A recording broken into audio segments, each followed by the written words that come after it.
isso em todos os seus pormenores ou detalhes.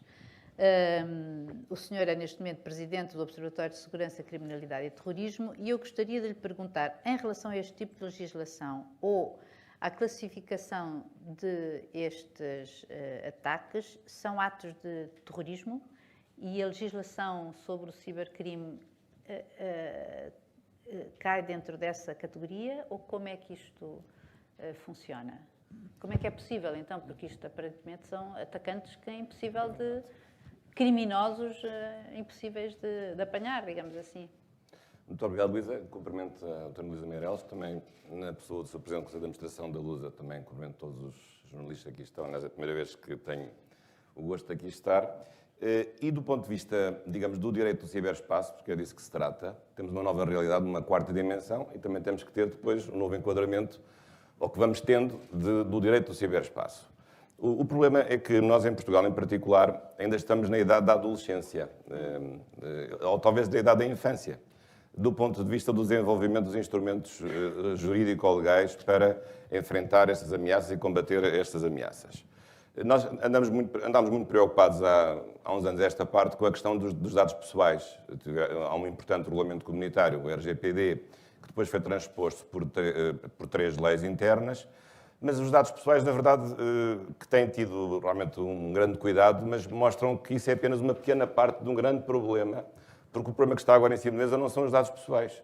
São dados industriais, são dados empresariais, são dados de outra dimensão. E, portanto, isto mostra que, na verdade, hoje o direito do ciberespaço não se traduz uma questão, aliás, onde Portugal foi pioneiro no mundo, porque a nossa Constituição, em 76, foi a primeira Constituição do mundo a ter um artigo 35 sobre a proteção dos dados pessoais informatizados, numa altura em que não havia sequer internet, ou pelo menos não havia internet em termos, digamos, gerais, talvez houvesse para efeitos militares, e, portanto, mas depois descurámos um conjunto de outras perspectivas que também fazem parte e devem fazer parte deste corpus jurídico do direito do ciberespaço.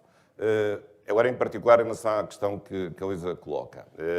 Aqui há várias coisas que têm sido feitas. Temos uma lei do cibercrime, uma lei de 2009, que depois foi já reformulada, aliás, na sequência não só de uma diretiva europeia, mas também de uma convenção europeia, a Convenção de Budapeste sobre a cibercriminalidade, mas essa legislação tem sempre uma dificuldade de ir atrás do prejuízo, porque, do ponto de vista penal, a legislação tem que ser particularmente rigorosa, porque não podemos usar cláusulas gerais, não podemos usar conceitos indeterminados, há sempre novas técnicas e novas maldades que a pirataria e informática inventa, e, portanto, o direito penal tem sempre dificuldade de acompanhar, não só na definição dos comportamentos que são considerados criminosos, mas, sobretudo, depois do modo de os investigar e de os perseguir, porque estas pessoas não têm identidade, essas pessoas estão noutro qualquer lugar do mundo, e, portanto, o ciberespaço não tem espaço, ao contrário daquilo que o nome diz, não tem tempo e não tem identidade. E, portanto, são pessoas que sem identidade, que fazem coisas instantaneamente e com impacto em qualquer lugar do mundo. E, portanto, é muito difícil qualquer investigação criminal levar por diante e perseguir estas pessoas. E, portanto, fala-se na criação de novos tipos criminais e aperfeiçoar. Aliás, houve uma alteração em 2021, a lei do cibercrime, que acrescentou certas coisas novas.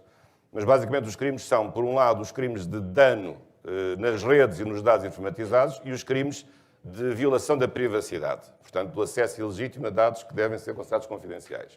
São estes 2 grandes grupos. Depois pode haver outras coisas que se acrescentam. Houve um aumento do número de crimes, dos tipos criminais, também das penas aplicáveis, mas, sobretudo, aqui o problema subsiste na dificuldade da investigação criminal, da cooperação entre os vários países, que deve ser realmente ativada, muitas vezes através dos agentes infiltrados. Isso tem sido feito pela Polícia Judiciária e pelas várias polícias do mundo, através de criação de perfis falsos e, portanto, entrar num mundo onde os piratas informáticos circulam na tal Deep Web ou mesmo Dark Web. Portanto, é uma das maneiras também de poder resolver o problema. Mas isto é a parte criminal, mas depois há outras coisas, não é só isto. Depois há o problema também da proteção dos serviços públicos e das empresas. O professor Trabalhei já referiu a esse assunto. E aí também há uma legislação recente, de 2018, há um regime jurídico, aliás, é curioso o nome, há o regime jurídico da segurança do ciberespaço, que é um diploma de 2018. Aliás, que segurança é essa? É obrigar os serviços da administração pública, mas também as empresas privadas, embora o diploma se dirija mais à administração pública, de ter planos de segurança, de defesa das suas estruturas cibernéticas contra um ataque que seja feito.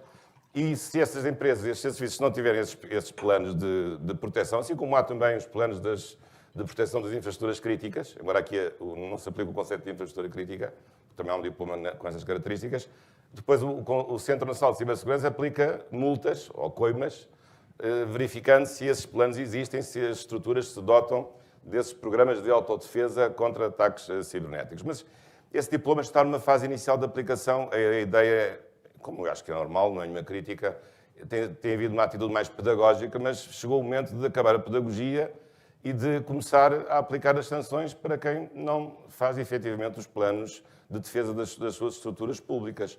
E o problema depois, mais grave ainda, é que o Estado nunca tem dinheiro e o problema é que, quando aparecerem ataques cibernéticos às escolas, às notas dos alunos, ou aos dados de saúde dos hospitais, ou aos dados dos Ministérios da Justiça e coisas assim, que dizem respeito um pouco a todos nós, então é que o caos ficará verdadeiramente instalado e isso será altamente preocupante. E, portanto, na sequência disso também aquilo da Sra. Professora Ana Isabel, é evidente que a questão é uma questão de segurança nacional. E, portanto, neste momento o ciberespaço tem que integrar, ou a segurança cibernética tem que integrar uma dimensão de segurança nacional. Segurança nacional pública e privada, portanto, dos dois lados. Aliás, não é por acaso que a recente alteração da Lei de Defesa Nacional e a Lei do Estado-Maior-Geral das Forças Armadas foi alterada, incluindo agora uma nova, não diria um novo ramo, como há nos Estados Unidos, da ciberdefesa, mas quase. Há agora, digamos, um organismo particular nas Forças Armadas que é a ciberdefesa, que foi agora acrescentado nas recentes alterações, meados do ano passado, na Lei de Defesa Nacional e agora no princípio deste ano, a nova Lei Orgânica do Estado-Maior-Geral das Forças Armadas. E, portanto, também há uma dimensão, portanto, não só da parte criminal, mas também da parte militar das Forças Armadas contra, precisamente, ataques inimigos que podem ser considerados atos de guerra. De facto, é verdade. E, portanto, o artigo 5º da NATO, que é o artigo que estabelece a legítima defesa coletiva, embora seja um artigo de aplicação provisória enquanto o Conselho de Segurança não se pronuncia, mas, na verdade, ele é essencial. Mas, no caso, realmente, de um ataque através do artigo 5º, depois o problema é saber como é que se resolve o assunto quando o Conselho de Segurança é chamado a intervir, e sendo certo que o Conselho de Segurança das Nações Unidas, porque o artigo 5º é uma forma de legítima defesa coletiva contratualizada, não unilateral, ao abrigo do artigo 51 da Carta das Nações Unidas, mas depois o problema é que o Conselho de Segurança pode impedir o desenvolvimento dessa legítima defesa coletiva contratualizada através de uma deliberação que seja vetada por um dos membros do Conselho Permanente, e um deles já sabem qual é que é. Ou dois deles. Portanto, estão a ver que tudo isto levanta aqui um conjunto de dificuldades, embora no caso da Ucrânia, já agora houve um aspecto muito interessante que há muitos anos não acontecia. É que, como houve o veto da Rússia, no que respeita à condenação da invasão da Ucrânia, aplicou-se uma tradição, uma antiga resolução, chamada Resolução Acheson, que tinha que ver quando, uma altura, julgo que na Guerra da Coreia, quando o Conselho de Segurança ficou paralisado, não deliberou sobre se devia ou não condenar a Guerra da Coreia, então transferiu a competência, que em princípio é exclusiva do Conselho de Segurança, para a Assembleia Geral das Nações Unidas. E foi o que aconteceu agora. O Conselho de Segurança ficou bloqueado, portanto, com o veto da Rússia, não condenou a invasão da Ucrânia, e então transferiu-se o problema, porque digamos, a transferência da competência já não tem o direito de veto é só nas questões de fundo, não nas questões de procedimento, e então por essa via curiosa, habilidosa, transferiu-se o problema para a Assembleia Geral das Nações Unidas e aí, de facto, houve uma maioria importante, esmagadora, embora com algumas exceções tristes, de condenação da invasão da Ucrânia. Sr. Professor, eu gostaria de lhe perguntar, aliás, relacionado com tudo isto e com estes